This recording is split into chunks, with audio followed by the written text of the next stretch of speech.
Juca Kfouri, vou conversar hoje com o professor João Batista Freire. Quem é o professor João Batista Freire?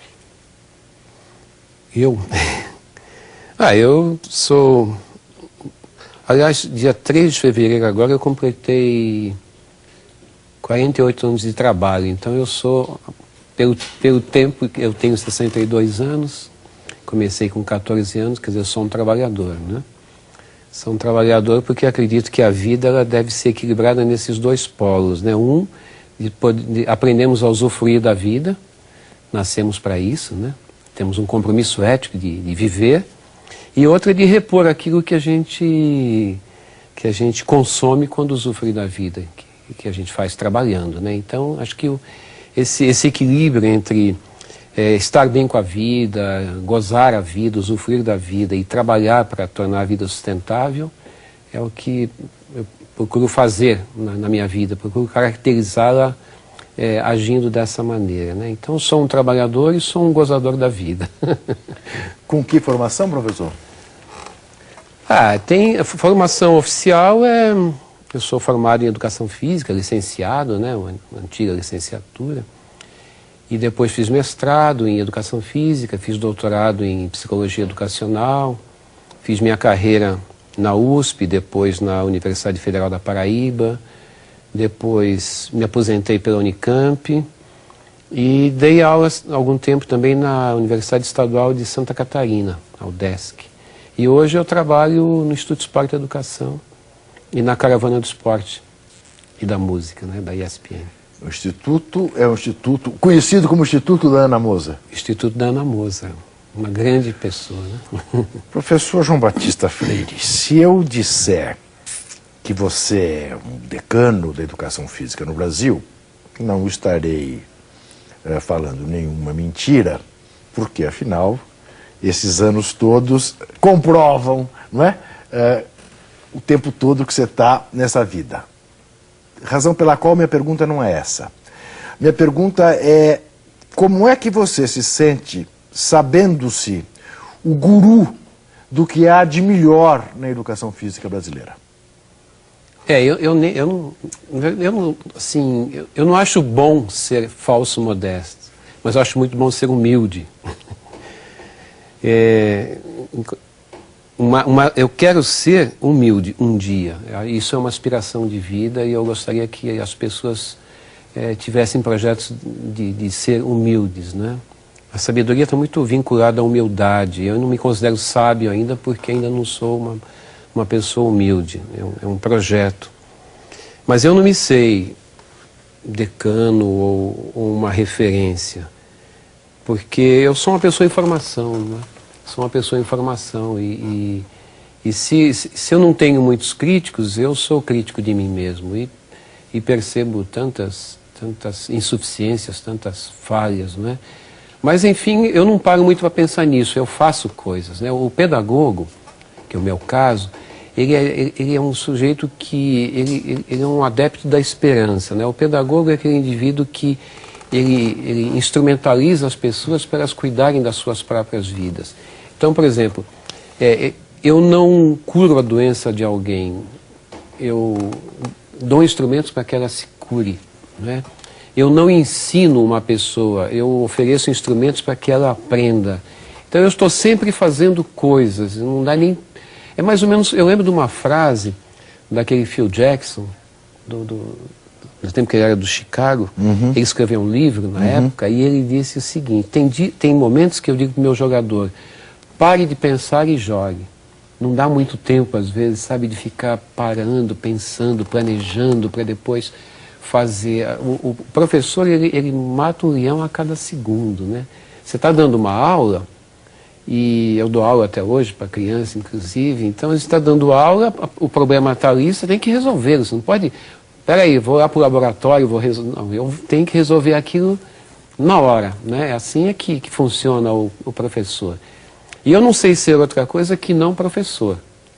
Eu só sei ser professor. E professor é o sujeito que está fazendo coisa. Então, essa história de eu ser decano ou ser referência, eu nem sei. Se alguém quiser falar isso, eu também não fico bravo. Pode falar. Mas eu não me sei assim, né? Pois então deixa eu lhe contar uma pequena história, que talvez só Freud explique. Quando a gente retomou o Juca Entrevista nesta temporada de 2011, o primeiro nome que veio como sugestão da produção do programa foi o seu. E eu respondi, mas de novo? Por quê? Não, como de novo? O professor João Batista não esteve aqui no Juca Entrevista. Eu disse, vocês estão malucos. É óbvio que esteve. Verifique aí, nos primeiros programas. E para minha surpresa, de fato, você não tinha estado. Eu me lembro de ter entrevistado aqui o professor Laércio. Isso. Não é? Falamos muito de você. E para mim era absolutamente óbvio que eu tinha começado as minhas entrevistas nesta área de educação física com você. E descobri, ao constatar que eu não tinha te entrevistado ainda aqui, a razão dessa minha confusão. A razão de permanentemente estar bebendo das suas coisas. Está bebendo da escola desobediente, está bebendo do seu livro sobre futebol, permanentemente. Então, para mim, era absolutamente óbvio que nós já tínhamos tido essa conversa. Eu diria que se um professor almeja alguma coisa, essa coisa é estar presente sem estar. É aquilo que ele pensa, é aqueles instrumentos que ele dá para que as pessoas aprendam, estejam incorporados nas pessoas. E eu quero te contar que, pelo menos no que me diz respeito, isso aconteceu. Eu jurava que nós já tínhamos feito uma entrevista aqui, João Batista. Uma vez a gente quase foi entrevistado naquele programa da CBN, sim, né? Sim. Talvez seja por isso que eu vinha, mas acabei não vindo e alguma coisa assim. Tá, pode ser. Me conte uma coisa.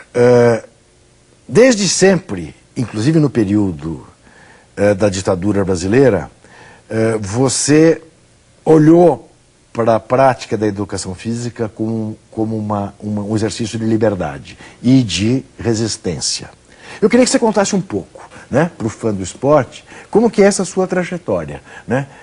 Porque, curiosamente, se tem da educação física, em regra, uma ideia alienante, né, em relação ao trabalho com o corpo. Tal. Queria que você, enfim, contasse um pouco dessa sua experiência, que é diferente da experiência da maioria. Eu acho que por trás do trabalho de cada pessoa tem uma ideologia, e se essa ideologia está muito oculta, tem ideias, tem conceitos, né? Então, eu tenho uma crença básica de mundo, né? Eu não tenho competência para discutir, por exemplo, a existência de Deus. Eu acho muito bom que isso seja uma dúvida. Mas eu não me preocupo com isso. Eu não me preocupo, por exemplo, com o que aconteceu antes de eu nascer ou o que acontecerá depois de eu morrer. Isso não me preocupa.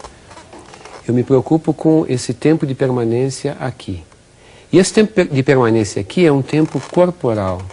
Corpo, para mim, não é essa entidade que carrega uma mente, ou um espírito, ou uma alma. Até porque se perguntarem para alguém, onde é que está o espírito, a pessoa não saberá localizar. Onde é que está a sua alma? Está num oco dentro do corpo? E a ciência também é dualista nesse sentido, porque a ciência acredita que há uma razão, a ciência clássica, né? Além do corpo, há uma razão.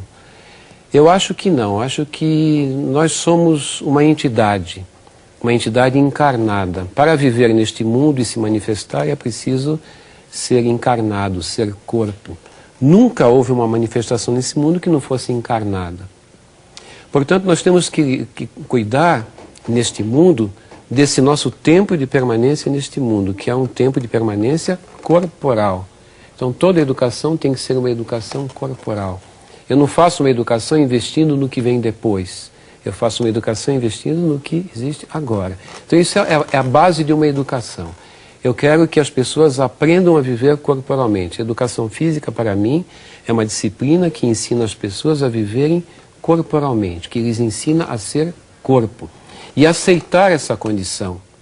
Porque negar aquilo que nós somos, possivelmente é razão de doença. De uma neurose, ou de uma grande neurose universal. Imagine a humanidade toda, durante milênios, sendo corpo e negando o que é corpo.